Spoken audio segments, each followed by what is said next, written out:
ơi bà bị dịch bệnh.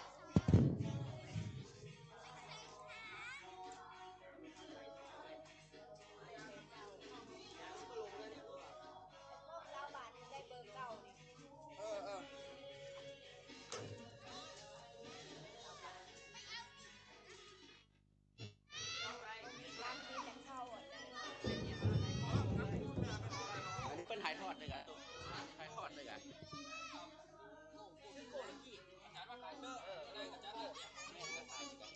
ก็คือถ่ายรันตั้งแต่กี่โมงไป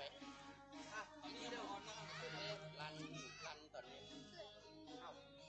เล่นชื่ออะไรจริงก็ได้เมื่อกี้ตอนนี้กำหนดเวลาเนี่ยบอกกำหนดเวลาเราจะเริ่มไปที่มาตอน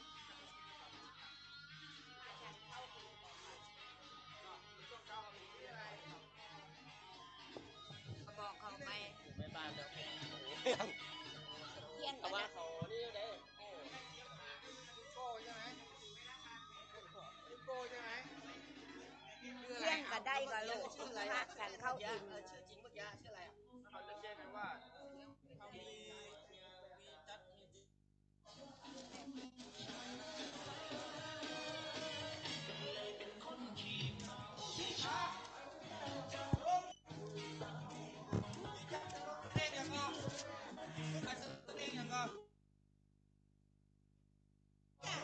ช่วงบ่ายเข้าแล้วอันนั้นช่วงเช้าเขาลงทะเบียนไปก่อน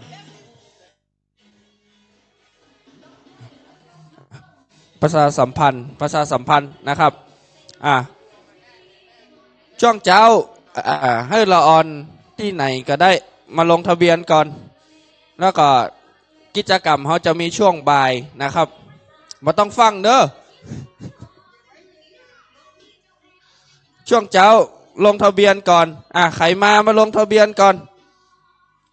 กิจกรรมแจกของมีช่วงบ่ายนะเช็ค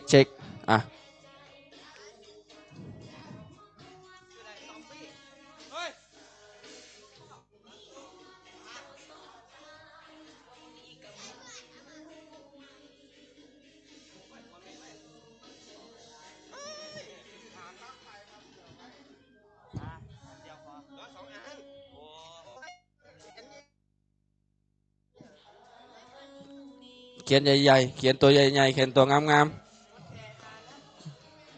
คนอ่านมันละอ่อนล่ำไป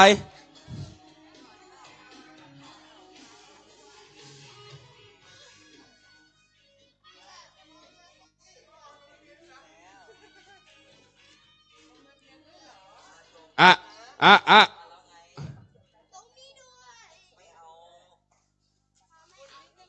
เขียนถึง2 อันเขียนถึง2 อันเพื่อโจกมาจะได้หูล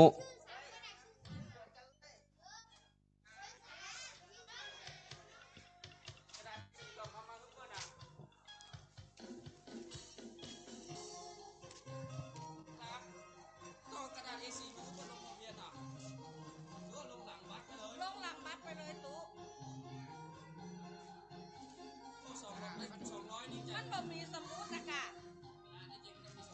ต้องมีสมุดต้องมีกระดาษสมุดขอสมุดสักเล่ม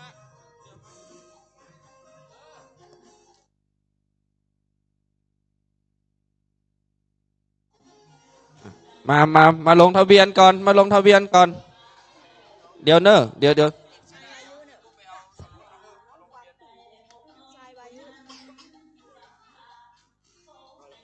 ข้าแถวเจ้าข้าแถวลงทะเบียนเจ้าเนี่ย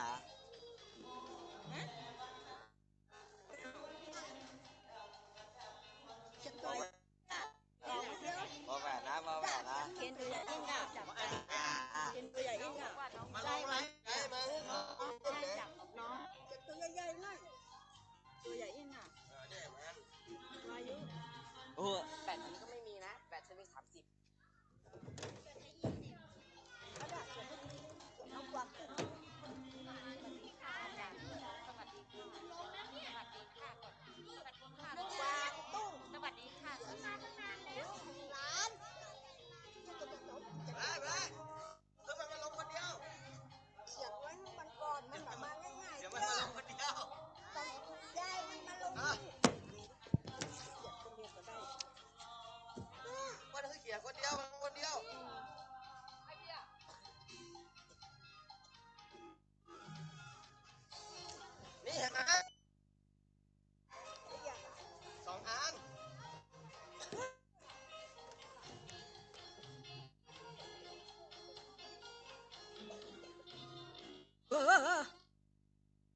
โหลด1 2 3โหลดทดสอบนะครับ วันนี้ก็เป็นวันอาทิตย์นะครับที่14 มกราคมนะครับปีพุทธศักราช 2567 ซึ่งเป็นวันที่วัดไผ่หินร่วมกับกลุ่มแม่บ้านศรัทธาวัดไผ่หินนะครับได้จัดกิจกรรมวันเด็กคือกับละเอกละอ่อนภายในหมู่บ้านของเราแล้วก็ละอ่อนภายในพื้นที่ใกล้เคียงนะครับเพราะวันนี้ถือว่าเป็นวันของละอ่อนนะครับวันนี้มีคณะนี้ก็มีเด็กนะครับได้มาลงทะเบียนกันนะครับทยอยมาลงทะเบียนกันซึ่งวันนี้ก็ไม่ต้องกลัวอดนะครับเพราะว่าโรงทานก็มีปลาเลอะปลาเตอนะครับมีทั้งน้ำแข็งใสโรงทานน้ำดื่มน้ำอัดลมโรงทานลูกจีนนะครับโรงทานขนมจีนน้ำเงี้ยวนะแล้วก็มีแฮมหลายๆอย่างนะครับมีพัดมาม่าตัวนะครับอันนี้ก็คือขณะนี้ก็ละเอกละอ่อนก็ทยอยกันมาแล้วนะครับซึ่งกิจกรรมในการแจกรางวัลของขวัญแด่ละอ่อนนะครับก็จะมีในช่วงบ่ายวันนี้ก็มีทั้งข้าวต้มขนมนี่นักนะครับนักได้รับการอุปถัมภ์จากท่านอาจารย์พระครูสมุวิศวัตวรกิจโจนะครับกับตังพระภิกษุสามเณรภายในวัดฝ่ายหินนะครับและตังกลุ่มแม่บ้านของหมู่บ้านเชิงดอยของเฮานะครับได้มาช่วยกันในการห่อขนมนะครับในการแจกรางวัลให้กับเด็กๆนะครับแจกรางวัลให้กับเด็กๆก็มีทั้งขนมมีทั้งครับขณะนี้ก็เป็นการถ่ายทอดสดไปตัวนะครับถ่ายทอดสดผ่านทางวิทยุของวัดฝ่ายหินแล้วก็ถ่ายทอดสดผ่านทางYouTube แล้วก็ทาง Facebook ไลฟ์นะครับของวัดฝ่ายหินนะครับคลื่น 104.5 เมกะเฮิรตซ์นะครับแล้วก็ร่วมกับเครือข่ายขณะนี้นะครับใครได้ยินเสียงนี้ผ่านทางวิทยุก็ดีนะครับที่มีละเอกละอ่อนก็จะมาร่วมกิจกรรมภายในวัดฝ่ายหินก็สามารถที่จะปาละเอกละอ่อนเข้ามาร่วมได้นะครับเพราะวันนี้เป็นการ เป็นวันเด็กนะครับเป็นวันเด็กเป็นวันสำหรับเด็กๆเด็กๆเท่านั้นนะครับเด็กๆเท่านั้นนะครับคนใหญ่ไม่ต้องนะครับ วันคนใหญ่ก็มีนะครับนี่เป็นวันเด็กนะครับเป็นวันเด็กแล้วก็มีโรงทานของแต่ละสถานที่นะครับตอนนี้โรงทานก็ยังบ่มานะครับแต่ว่าระเอกละอ่อนเฮาภายในหมู่บ้านของหมู่บ้านเชิงดอยแล้วก็หมู่บ้านใกล้เคียงก็มาลงทะเบียนนะครับลงทะเบียนหับหางบัตรเพื่อที่จะนำเอาหางบัตรนั้นนะครับไปรับของรางวัลนะครับซึ่งของรางวัลมีมากมายนะครับมีมากมายเหลือเกินนะครับโอ้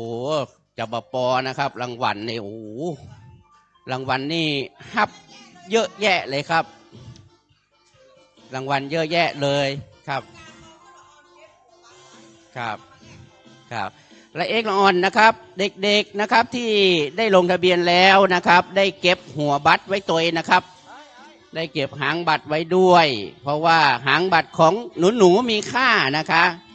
หนูมีค่ามีการจับรางวัลมีการจับรางวัลเยอะแยะไปหมดนะครับมีทั้งของเล่นมีทั้ง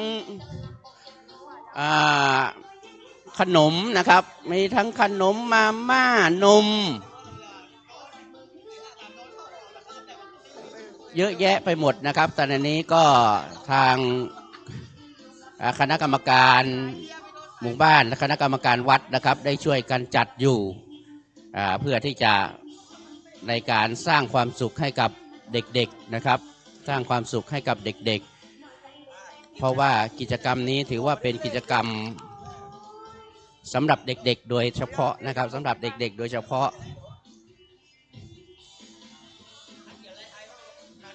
เขียนชื่อถูกเอาคนบอกว่าเราจะต่อแถวยังไงเขียนชื่อแท้ไปเลยพี่เขียนชื่อเลยนะ อันนี้เป็นการถ่ายทอดสดทั้งภาพทั้งเสียงนะครับภายคลื่นนะครับวิทยุ FM 104.5 เมกะเฮิรตซ์นะครับคลื่นวิทยุแล้วก็คลื่นเครือข่ายที่ได้เกาะเอาสัญญาณไปตัวนะครับอันนี้ใครได้ยินได้ฟัง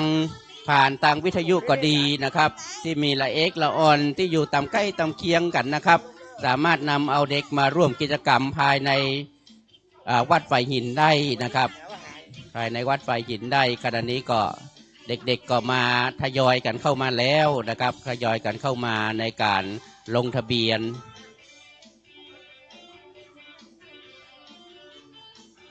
น้องวายุป่ะครับผมว่า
เป็นเราเขียนเป็น จันหอม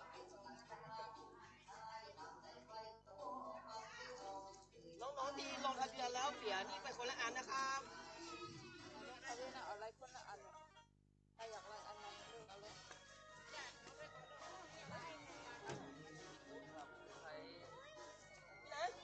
มามาแยกคะแนนบ้างเหรอ ไปเอาขนมคนละอัน เก็บห่างบัตรไปด้วยนะพี่ เจ้า วิเชียของผู้หญิง ค่ะ อันนั้นเขาทำอะไรล่ะครับ ใครที่ลงทะเบียนแล้วลูก ครับขณะนี้ก็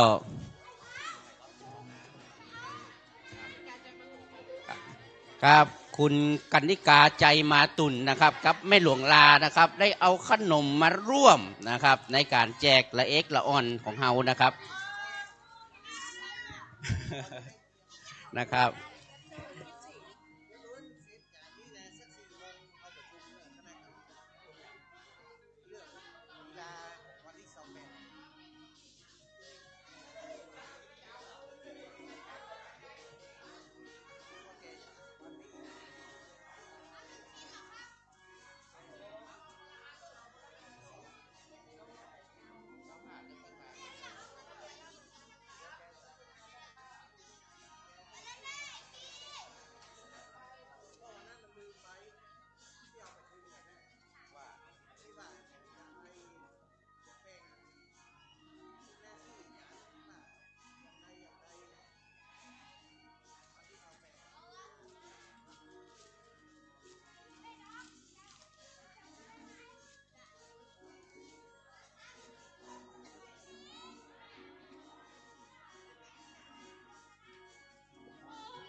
ครับวันนี้ก็มีศรัทธานะครับ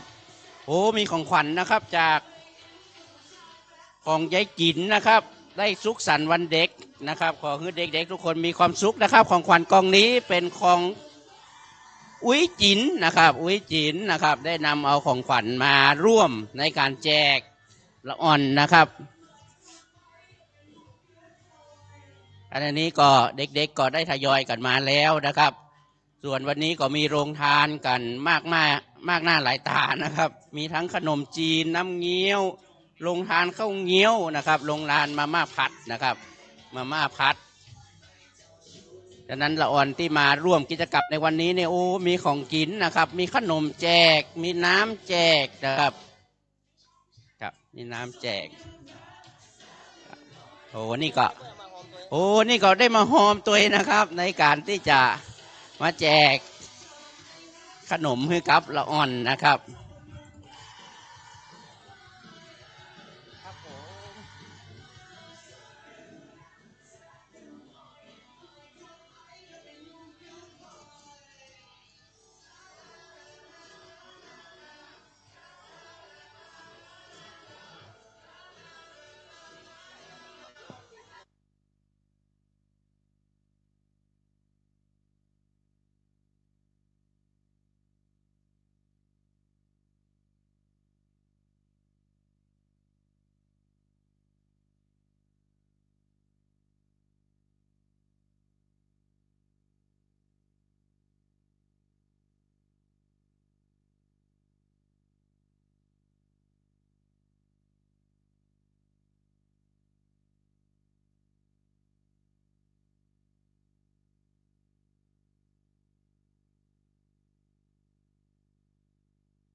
โหล1 2 3ขอสวัสดีมายังน้องๆหนู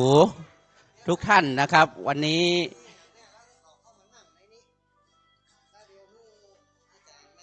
เดี๋ยวฮะก็จะมีการถวายเพลตัวนะครับ ก็ขอนิมนต์พระภิกษุสามเณรภายในวัดป่าหินกุรูปกุตนนะครับ ได้นิมนต์มาฉันเพลนะครับ กิจกรรมในวันนี้ของเฮานะครับก็จะมีการที่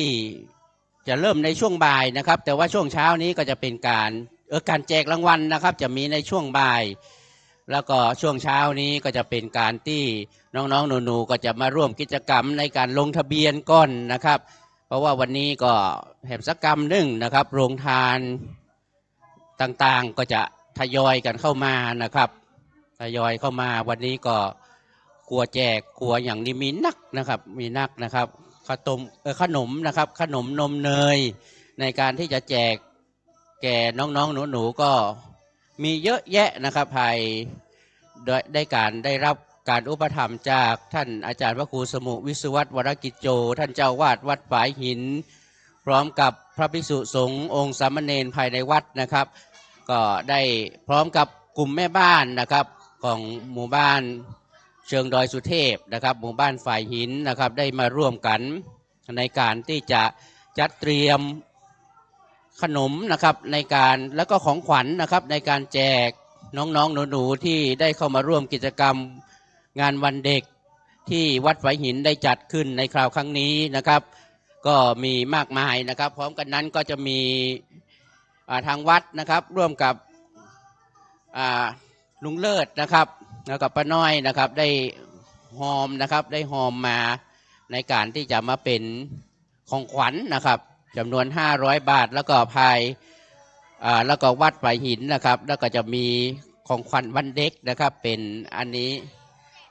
ยังครับอย่างต้องเป็นแข่งขันนะครับต้องเกิดการแข่งขันแล้วก็จับรางวัลนะครับในการแจกครับยังครับเป็นของขวัญรางวัลครับของขวัญรางวัลในการแจกนะครับวันนี้ก็ได้รับอุปถัมภ์จากท่านอาจารย์พระครูสมุวิศวัตแล้วก็ทางกลุ่มแม่บ้านนะครับของเชิงดอยสุเทพทุกท่านนะครับซึ่งกิจกรรมนะครับจะได้เริ่มขึ้นนะครับหลังจากพระภิกษุสงฆ์สามเณรนะครับได้ฉันเพลแล้วนะครับจะเป็นการเปิดงานในวันฝายหิน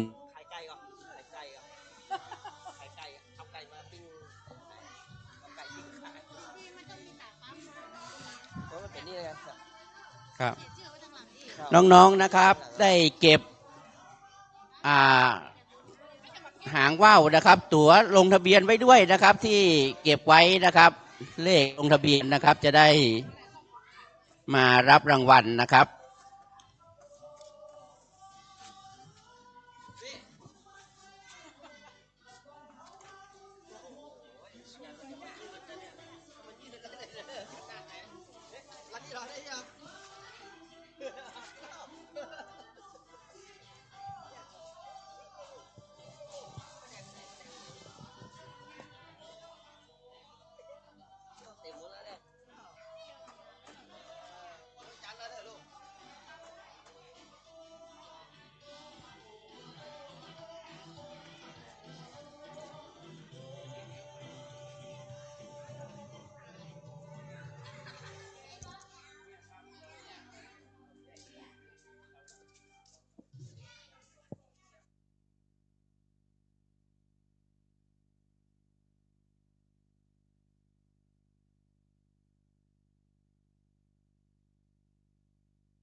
ไอ้ด่า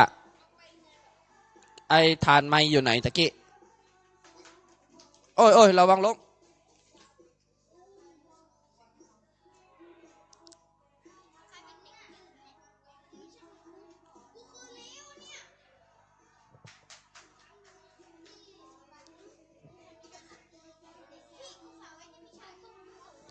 ตอนนี้ออก YouTube นะ ตอนนี้ออก YouTube นะ YouTube เข้าไปพิมพ์เลยวัดฝ่ายหินอ่ะทำลองเข้าไปดูเลย YouTube อ่ะ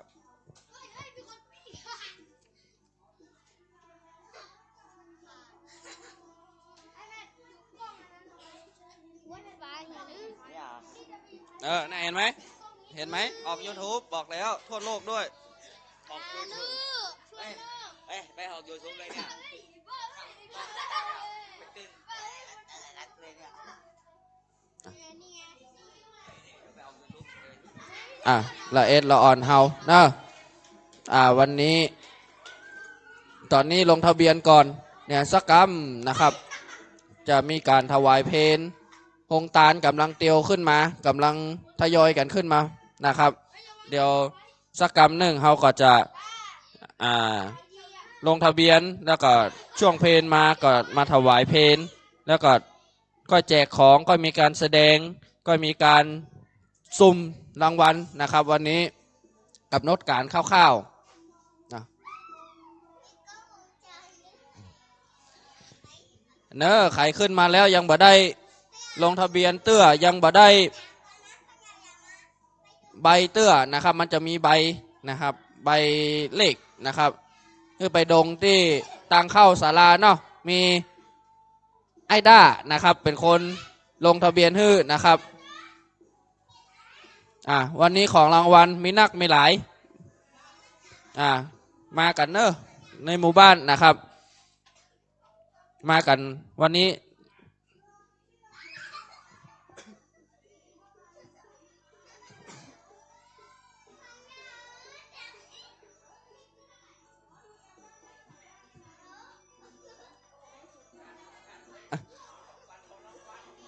ของรางวัลมาเพิ่มเติมนะครับท่านเจ้าวาดท่านอาจารย์พระครูสมุวิสุวัตวรกิจโจได้เอาหมอนตึงผ้าห่มมาให้นะครับรางวัลเนอะหน้าหนาวได้หมอนตึงผ้าห่มด้วยนะครับ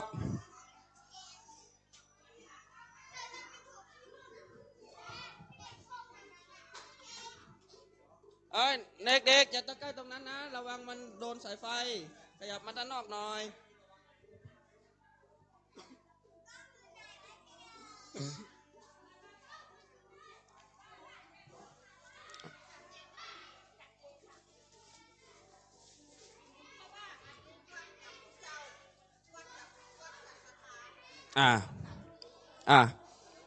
อันนี้มีต่างวัดนะครับก็ได้ช่วงที่ผ่านมาก็ได้มีกิจกรรมทบาทเนาะแล้วก็ต่างวัดก็ได้เก็บขนมนมเนยนะครับหลายๆอย่างแพ็คใส่ถุงไว้ฮื้อละอ่อนบ้านเฮานะครับเดี๋ยวก็จะแจกแคมกัม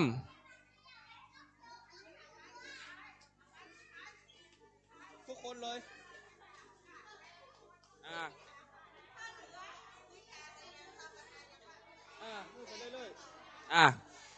อันนี้ขนมนี่ได้ทุกคนเนาะได้ทุกคนใครมาร่วมงานได้ขนมได้นมของกินได้ทุกคนนะครับ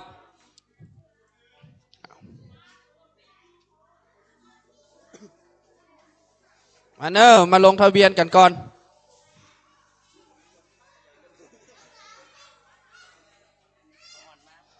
ใครเป็นดาออนขึ้นมาเนอะพี่น้องตาใหญ่เฮาก็ได้ไม่สูงค่าคนไตอย่าอยู่ในหมู่บ้านของเฮาก็ขึ้นมาตีวัดฝ่ายหินในเมื่อไหร่อันตีรังวัดในตีได้มีการมีงานจัดวันเด็กปันโลอ่อนมันในหมู่บ้านของเฮาก็ขึ้นมาเอาโลอ่อนแล้วขึ้นมาลงทะเบียนแล้วก็มาจับรางวัลมาเอาของกันได้นะ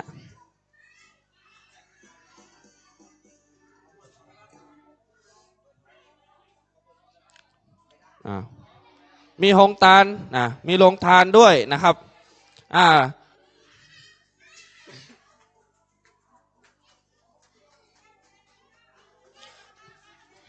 อ่า11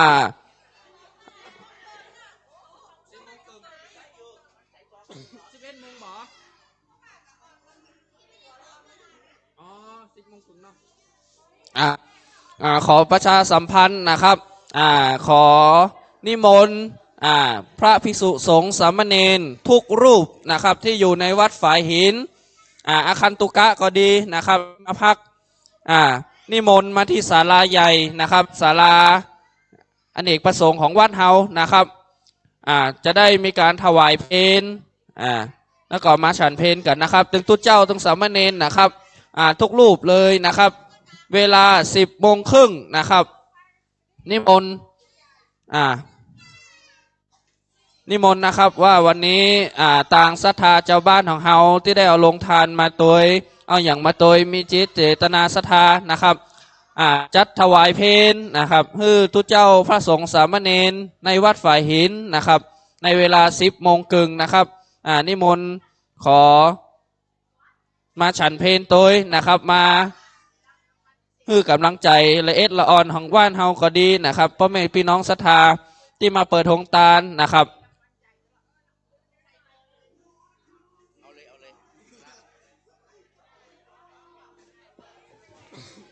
ใครไอ้ด้าอู้เลยมาเนอร์ช่วงเจ้าช่วงนี้นะครับมันเป็นช่วงเรียกลงทะเบียนช่วงลงทะเบียนก่อนปล่อยกันเล่นกันก่อนนะครับเอาบันนั้นเตื้อเอาบ่มีกิจกรรมอย่างเตื้อนะครับมาเล่นบนวัดกันได้นะครับมาลงทะเบียนมากอยมาพอนะครับบอกว่าก้าละอ่อนเนอะคนใหญ่ก็มาได้เนอะมาพอลูกพอหลานนะครับเขามาพอลูกพอหลานในหมู่บ้านเฮามีนักมีหลายก้อนะครับในหมู่บ้านเฮามาพอเนอะวันนี้ตังวัดกับศรัทธาเจ้าบ้านได้มี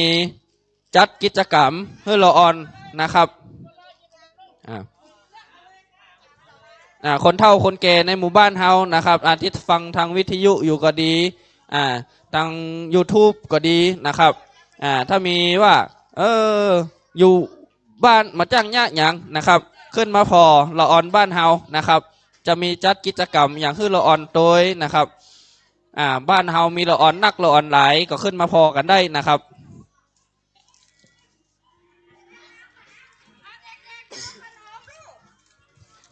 ละอ่อนมาเนอะตอนลงโต๊ะลงทะเบียนมีแจกขนมกินนะตอนนี้มาเลยใครๆกินขนมเข้ามาเลยเด็กๆคนไหนที่ยังไม่ได้ลงทะเบียนขอให้มาลงทะเบียนก่อนนะครับแซมแหมน้อยบัตรที่แจกไปห้ามหายนะครับเจ้าลงทะเบียนว่าแจกไปแล้วห้ามหายนะครับเดี๋ยวเปิ้ลจะแจกรางวัลทุกคนนะครับที่ได้บัตร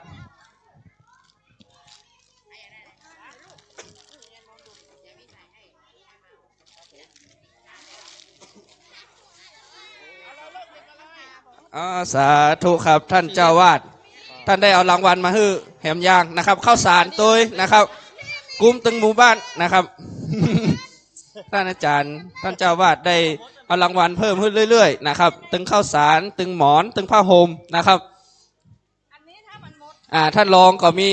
ท่านรองเจ้าวาดท่านจัดสมัครนะครับท่านเดินทางไปจัดวันเด็กแห่งตีหนึ่งก็ได้เอาการน้ำฮ้อนนะครับมาเป็นรางวัลนะครับจัดรางวัลพิเศษน้องๆคนไหนที่ยังไม่ได้ลงทะเบียนขอให้มันลงทะเบียนก่อนนะครับผม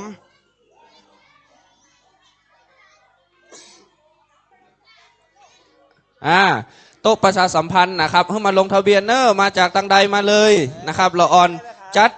มาว่ากันในหมู่บ้านของเฮานะครับถ้าได้ยินเสียงนี้ใครมาร่วมมาได้เลยนะครับ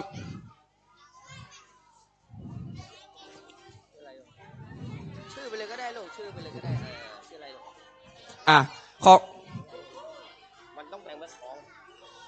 แผ่นเลยได้เดี๋ยวเพิ่งไปเอามา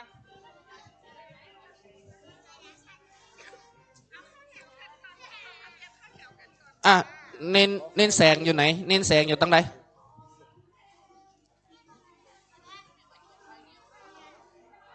ไปขออาจารย์วิศวะเนาะสกอตเทปใส่พี่ก่อนมี แสงอะคดีเขาให้อะไปหามัน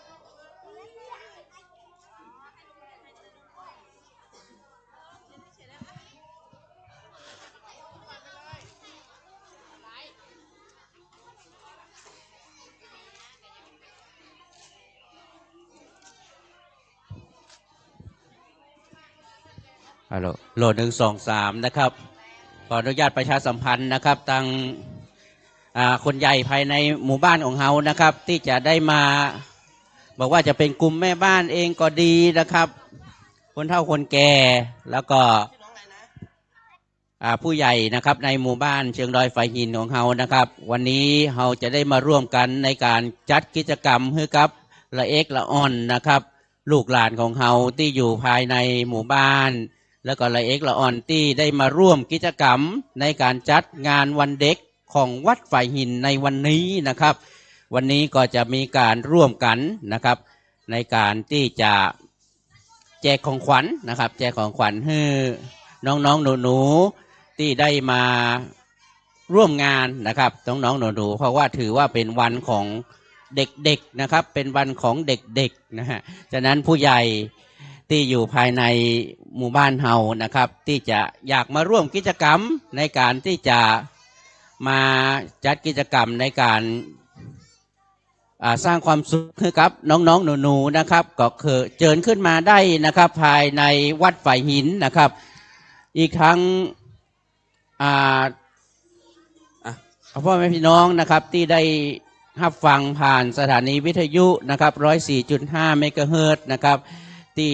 อยากจะมาร่วมกิจกรรมหรือว่ามีละเอกละอ่อนภายในบ้านนะครับอยากจะพาน้องๆหนูๆนะครับได้มาร่วมกิจกรรมในการจัดงานวันเด็กของวัดฝายหินในคราวครั้งนี้นะครับก็สามารถที่จะมาได้นะครับอันนี้ก็ภาพบรรยากาศนะครับน้องๆหนูๆก็เข้ามาลงทะเบียนนะครับลงทะเบียนเสร็จแล้วนะครับ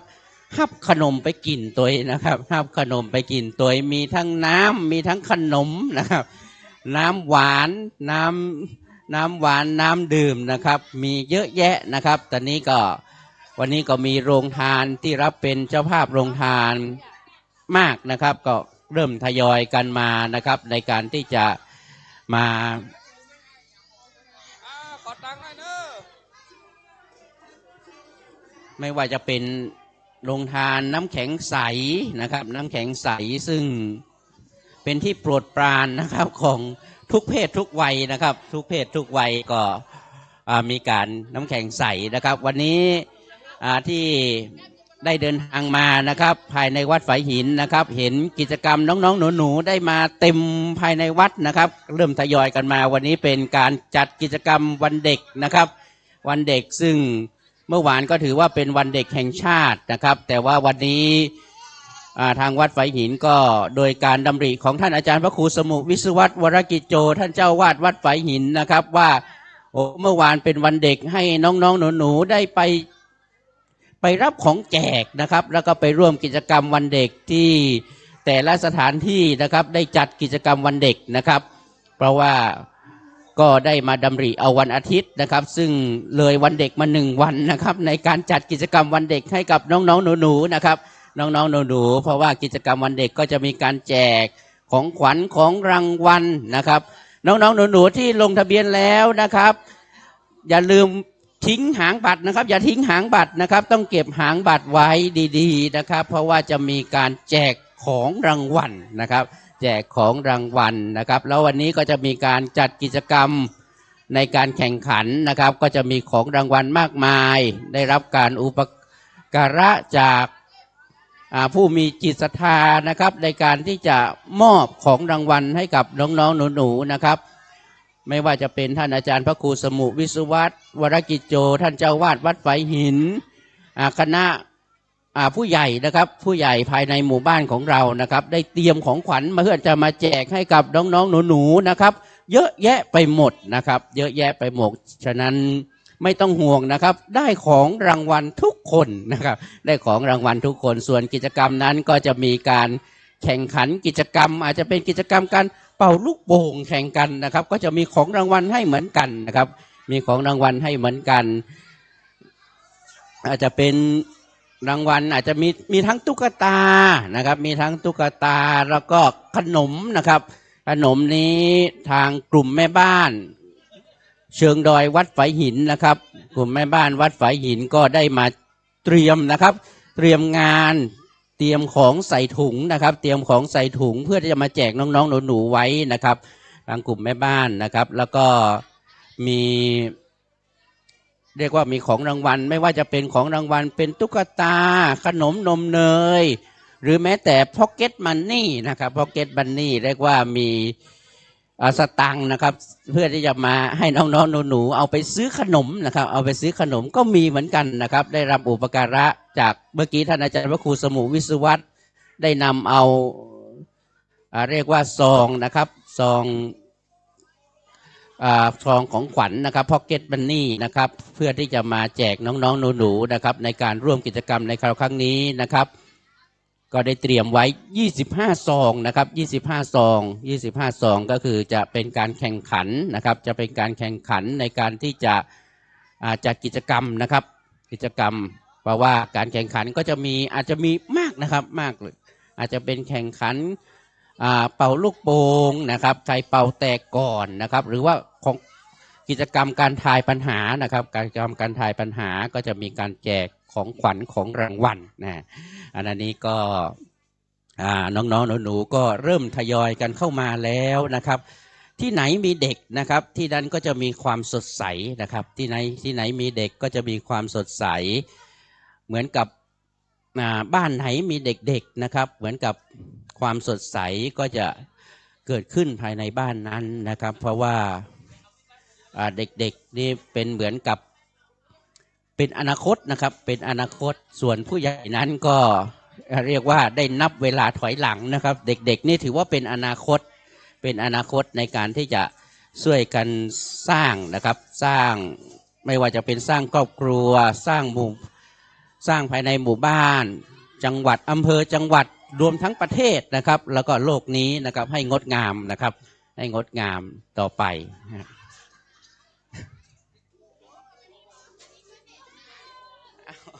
มีวันเด็กนะครับ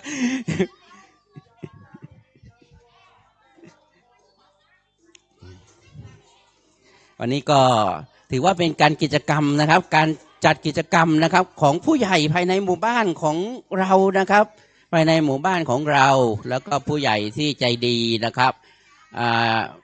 เห็นถึงความสำคัญของเด็กๆนะครับน้องๆหนูๆก็ได้มาร่วมกันในการจัดกิจกรรมแจกของขวัญของรางวัลให้กับน้องๆหนูๆนะครับเพราะว่าวันนี้น้องๆหนูๆถือว่าเป็นอนาคตของชาตินะครับเป็นอนาคตของชาติต่อไปเราไม่รู้ว่าเด็กๆในวันนี้บางทีนะครับอาจจะเป็นนายกต่อไปก็ไม่แน่นะครับไม่แน่นะครับเด็กๆเพราะว่าบางทีนี้เราไม่รู้ว่าน้องๆหนูๆนะครับต่อไปเป็นอนาคตเป็นกำลังของชาติเป็นกำลังของพระศาสนาต่อไปนะครับโอ้หางบัตรนะครับของน้องวิรุณนะครับได้ทำตกไว้นะครับน้องได้มารับที่นี่ได้เลยครับที่โต๊ะประชาสัมพันธ์นะครับหางบัตรนี่มีความสำคัญนะครับเพราะว่าการที่จะได้รับของแจกของรางวัลนะครับวิรุณนะครับน้องวิรุณนะครับเด็กชายวิรุณนะครับได้ทำหางบัตรตกไว้นะครับได้มารับหางบัตรที่ติดต่อรับหางบัตรที่โต๊ะนะครับโต๊ะลงทะเบียนนะครับไม่ก็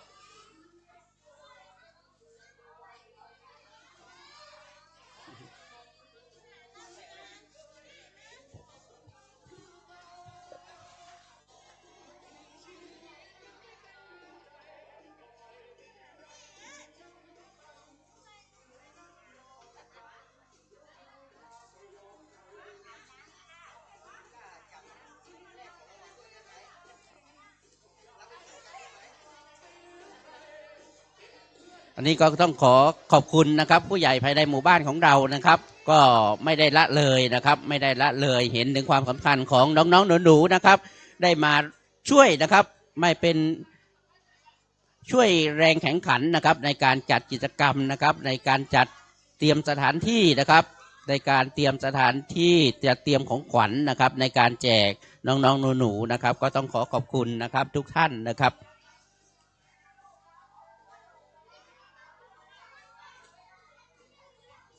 กิจกรรมในวันนี้นะครับก็ต้องขอขอบคุณทางสถานีวิทยุ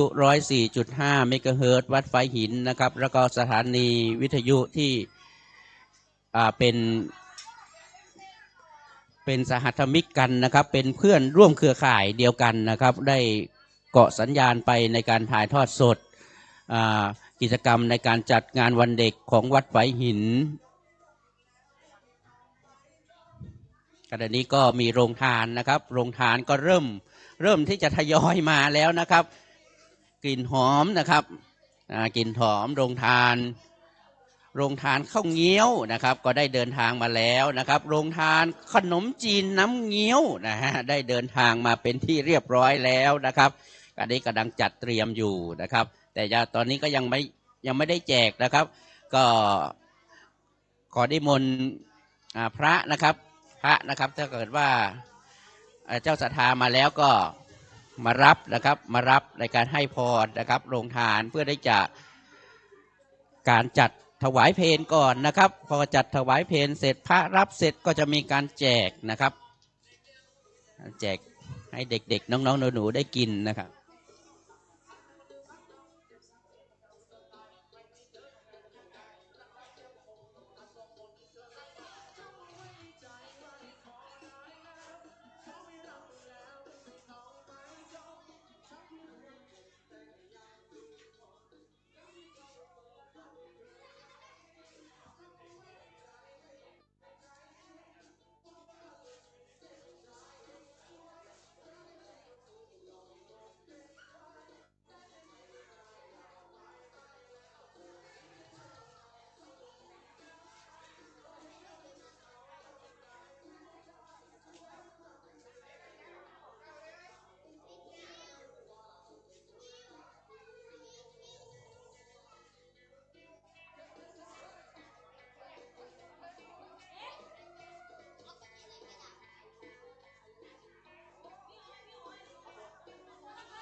อันนี้นะครับก็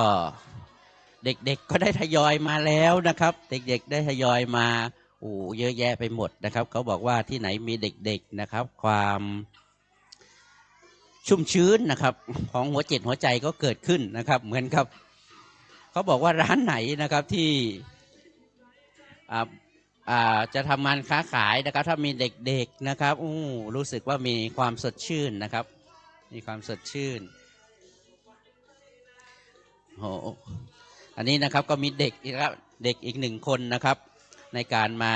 ร่วมกิจกรรมวันเด็กนะครับชื่ออะไรครับชื่อคิวครับ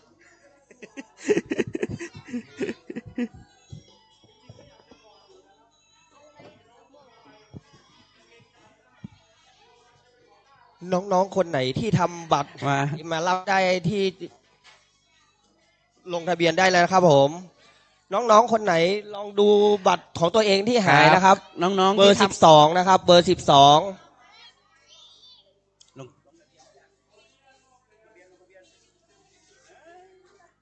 บัตรดีๆนะครับน้องๆหนูๆที่ได้ลงทะเบียนแล้วนะครับเก็บหางบัตรไว้ให้ดีๆนะครับอย่าทำหายนะครับเพราะว่าหางบัตรนั้นเราจะได้จับเพื่อแจกนะครับแจกของขวัญของรางวัลนะครับของขวัญของรางวัลซึ่ง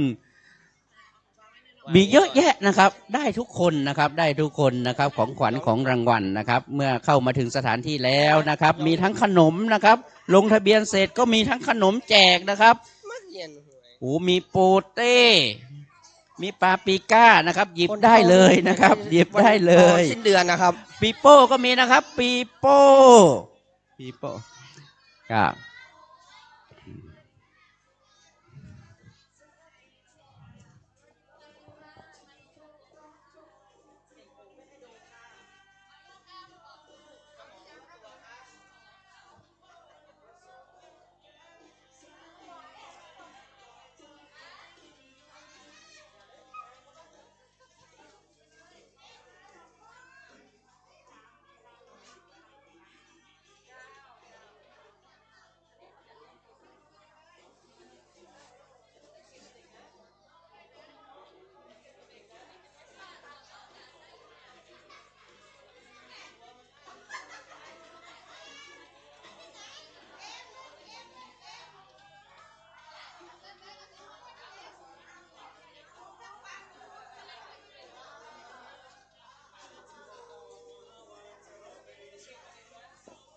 วันนี้ก็จะมีการถวายเพลพระภิกษุสงฆ์องค์สามเณรด้วยนะครับ ก็ขอใกล้เพลแล้วนะครับ ก็ต้องขอนิมนต์พระภิกษุสงฆ์นะครับที่อยู่ภายในวัดไฝหินนะครับ ได้เข้ามารับฉันเพลนะครับ ฉันเพลที่บนศาลาได้นะครับครับโอ้นี่น้องๆหนูๆชื่ออะไรคะ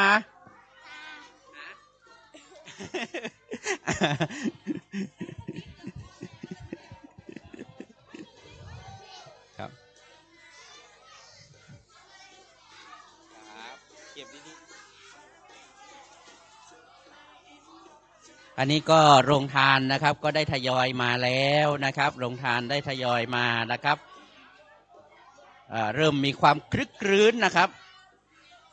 ตรงกันข้ามกับตอนเช้าเลยนะครับตอนเช้านี่ยังไม่มีความคลึกครื้นนะครับตอนนี้เริ่มมีความคลึกครื้นนะครับมีความคลึกครื้นทั้ง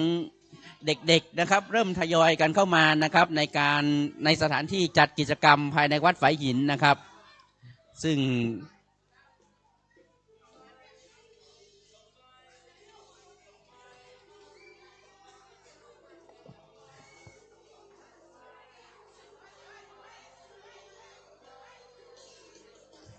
อันนี้ก็กิจกรรมก็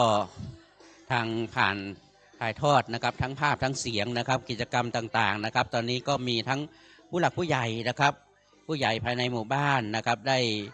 จัดเตรียมนะครับของขวัญของรางวัลในการแจกน้องๆหนูๆนะครับแจกน้องๆหนูๆแล้วก็น้องๆหนูๆก็เริ่มทยอยเข้ามาสู่สถานที่ในการจัดกิจกรรมนะครับมีการลงทะเบียนกันนะครับน้องๆหนูๆนะครับที่ลงทะเบียนแล้วนะครับอย่าทำหางบัตรหายนะครับ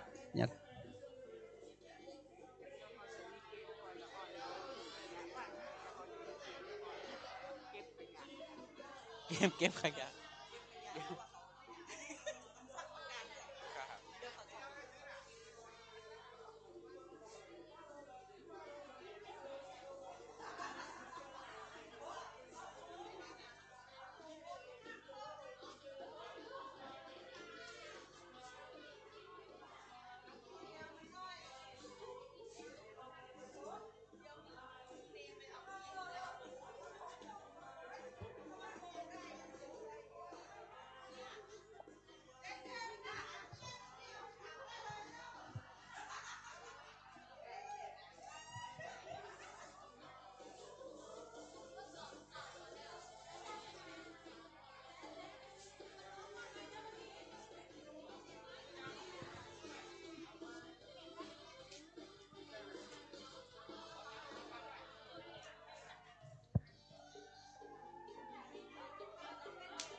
ขอบปูนบื้อทุกคน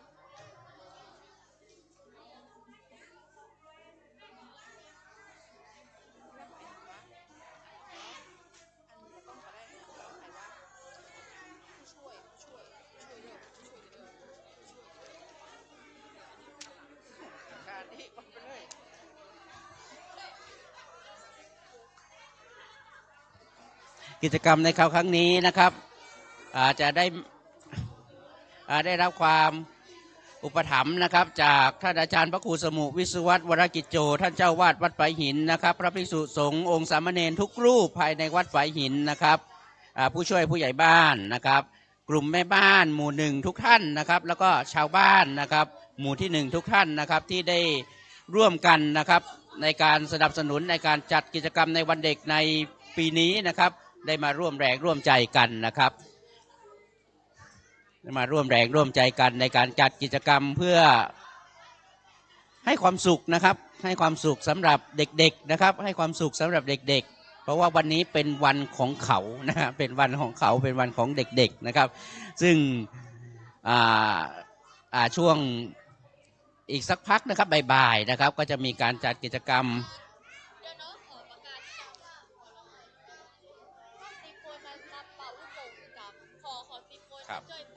ครับขอความร่วมมือเด็กๆนะครับจำนวน10ท่านนะครับ10คนนะครับได้ใครที่มีความสามารถในการเป่าลูกโป่งนะครับมาช่วยเป่าลูกโป่งให้หน่อยนะครับมาช่วยเป่าลูกโป่งให้หน่อยนะครับน้องๆที่มีความสามารถในการเป่าลูกโป่งนะครับ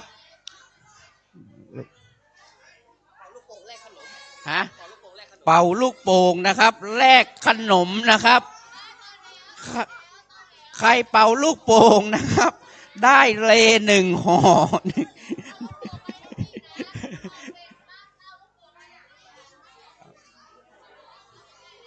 ครับครับเป่าเสร็จนะครับอย่าลืมมารับขนมนะครับ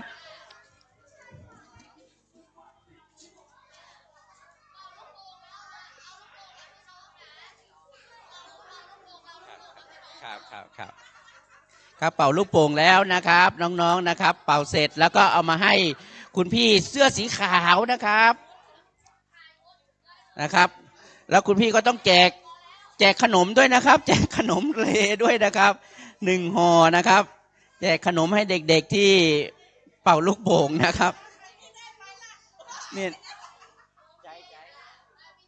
ครับน้องน้ำใจนะครับรับขนมไปด้วยครับขนมเรนะครับนู่นไปรับขนมลูกรับขนมเลยเป่าเสร็จแล้วมอบขนมนู่นมอบให้หาได้ครับ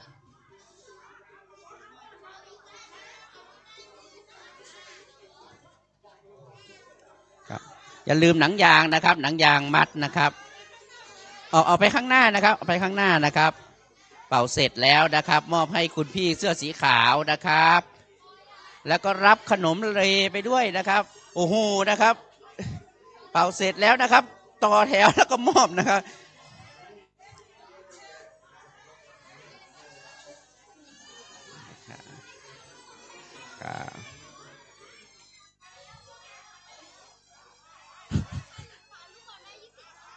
ย้ายไม่ใช่ครับเป่าลูกโป่งได้ขนม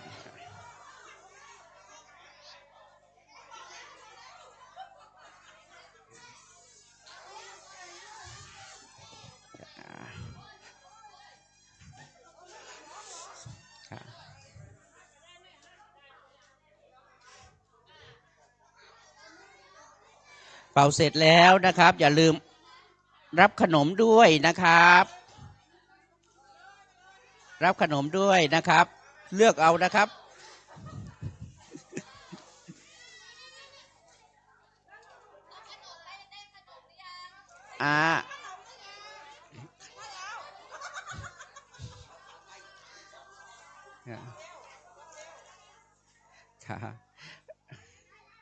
รับขนมนะครับมีทั้งขนมขาไก่เลก็มีนะครับมันฝรั่งนะครับมันฝรั่งทอดกรอบแล้วมีสายไหมด้วยนะครับสายไหมครับ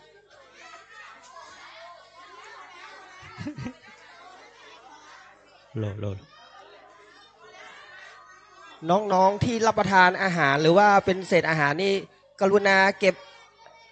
ถุงหรือพลาสติกไว้ที่ถุงดำด้วยนะครับผมที่นี่เป็นที่ของสงฆ์นะครับเราไม่ควรจะทำสิ่งที่สกปรกในนี่นะครับผม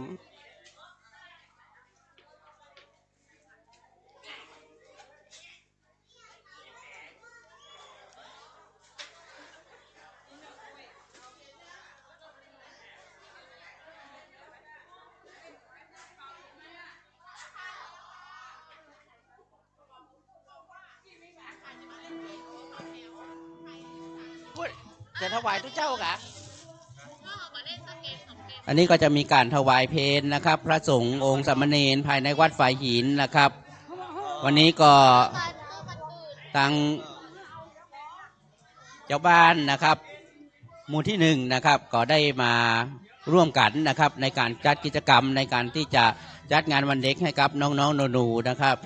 บอกว่าจะเป็นประธานแม่บ้านเองก็ดีนะครับ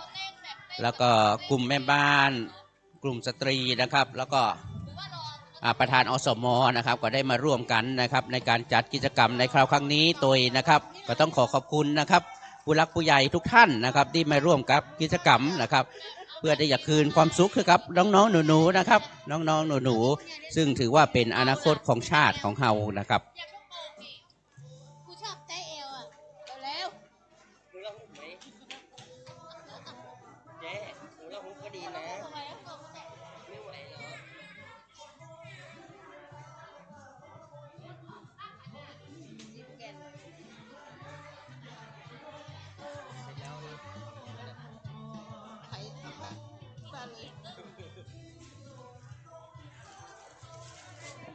ขณะนี้ซุ้มโรงทานนะครับได้เริ่มทยอยแจกแล้วนะครับได้เริ่มทยอยแจกแล้วนะครับเลี้ยงเพลงก่อนนะครับอย่าพึ่งนะครับอย่าพึ่งแจกยังไม่เปิดนะครับยังไม่เปิดโรงทานนะครับต้องถวายเพลงก่อนนะครับครับต้องถวายเพลงก่อนนะครับวันนี้ก็มีโรงทานบอกว่าจะเป็นโรงทานน้ำแข็งใสนะครับน้ำอัดลมน้ำดื่มนะครับโรงทานข้าวเงี้ยวนะโรงทานขนมจีนโรงทาน อ้าวเด็กๆเด็กๆครับ ขอประกาศนะครับ ตอนนี้พี่มายจะเริ่มเล่นเกมสักเกมหนึ่งไม่ให้ มาม่าพัดแล้วก็ บรรยากาศมัน ของ ดี หวา เกินนะครับผม นะครับ ขอให้เด็กๆมานั่งที่เก้าอี้นะครับ ตอนนี้ ขอให้เด็กๆมานั่งที่เก้าอี้ก่อนนะครับผม ตอนนี้พี่มายจะขอเล่นเกมหนึ่งเกม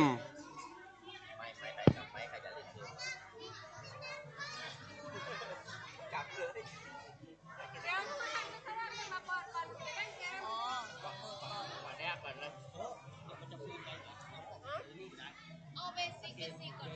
ว่าต้องร้องคือมันแบบก่อนที่ก่อนท้ายก่อนอ่ะ นี่มาเขาจะรู้กันที่ว่าจะมาเปิดไงฉันเห็นแล้วก็ใจนี้ไงเล่นแต่ละอย่างไปหน่อย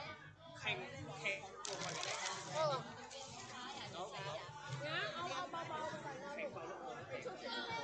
เอาเบาๆไปก่อน มันจะมีอันนี้ของฟิล์มแบบมันจะมีแป้งของฟิล์มแบบแบบนี้แล้วก็ต้องเข้า ตอนนี้เราแค่ให้ความรู้กันแตกก่อนเราแบบซอฟต์สักเกมก่อนเนาะ เขาบอกว่าถ้าเอาเด็กน้อยก่อนเนาะถ้าเด็กน้อยลูกโป่งอันนี้ถ้าเด็กโตลูกโป่งอันนี้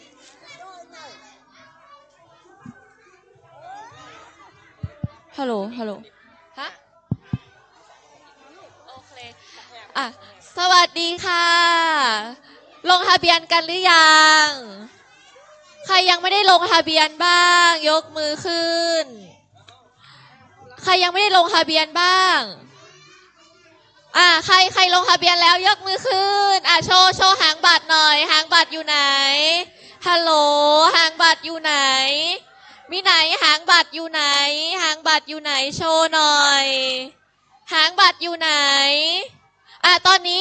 มาที่นั่งเก้าอี้ได้เลยนะคะน้องๆคนไหนโอ้โหหางบัตรมีทุกคนเลยต้องเก็บรักษาไว้ดีๆห้ามทำหายนะเพราะว่ามันต้องแบบเอาไว้แลกของรางวัลใช่ไหมพร้อมหรือยังวันนี้พร้อมมาล่าของรางวัลหรือยังโอ้ยพร้อมหรือยังพร้อมแล้วเอาใหม่พร้อมหรือยังโอเคพร้อมแล้วโอเคมาจากที่ไหนบ้างโรงเรียนบ้านเชิงดอยสุเทพหรือเปล่าไหนใครอยู่โรงเรียนบ้านเชิงดอยสุเทพบ้างอู้หูเยอะมากโอ้โหงั้นเดี๋ยวเรารอเพื่อนลงทะเบียนแป๊บหนึ่งน้องคนไหนที่ลงทะเบียนแล้วนะคะมานั่งเก้าอี้ได้เลยนะมานั่งเก้าอี้ได้เลยวันนี้วัดฝ่ายหินก็คือแบบจัดเต็มจัดหนักจัดแบบเต็มคาราเบลมากแม่ ใครที่มาแล้วมานั่งที่เก้าอี้ได้เลยนะคะ พี่จะได้รู้เนาะว่าแบบเก้าอี้พอหรือเปล่าอะไรอย่างนี้ น้องที่อยู่ข้างนอกนะคะ เข้ามานั่งข้างในได้เลยนะ เก็บหางบัตรไว้ดีๆนะคะ หางบัตรนี้สำคัญนะคะเพราะว่าเขาต้องรอเปิดเนาะโอเคเกมแรกที่เราจะไปด้วยกันนะคะ เกมแรกนี้ก่อนที่เราจะเปิดพิธีนะคะ เรามาแบบลองมือกันหน่อย วันนี้เตรียมพร้อมมากันหรือยังพี่ขอเดี๋ยวนะ พี่ขอเด็กเล็กจนถึงอายุ5 ขวบ 5 คนมาข้างหน้านี้เลยชุดแรกนะคะ เด็กเล็กจนถึงอายุ5 ขวบนะคะ เกมแรกเราจะมาเป่าลูกโป่งกันนะคะพอเสริมสร้างพลังนะคะมาเลยค่ะเด็กเล็กนะคะถึง5 ขวบ 5 คนเท่านั้นนะคะมาเลยต่อแถวตรงนี้เลย เป่าลูกโป่งให้แตกนะคะ เด็กเล็กตั้งในได้กันโอเคข้างในเลยเดี๋ยวนะ เราต้องไปทางไหนเนี่ยเด็กเล็กจนถึง5 ขวบ 5 คนมาเลยเป่าลูกโป่งมา5 คนเท่านั้นนะ5 คนระวังน้องนะลูกครบหรือยังกี่ขวบ5 ขวบ1 คนรอก่อนกี่ขวบ5 ขวบ 2ไอ้กี่ขวบ8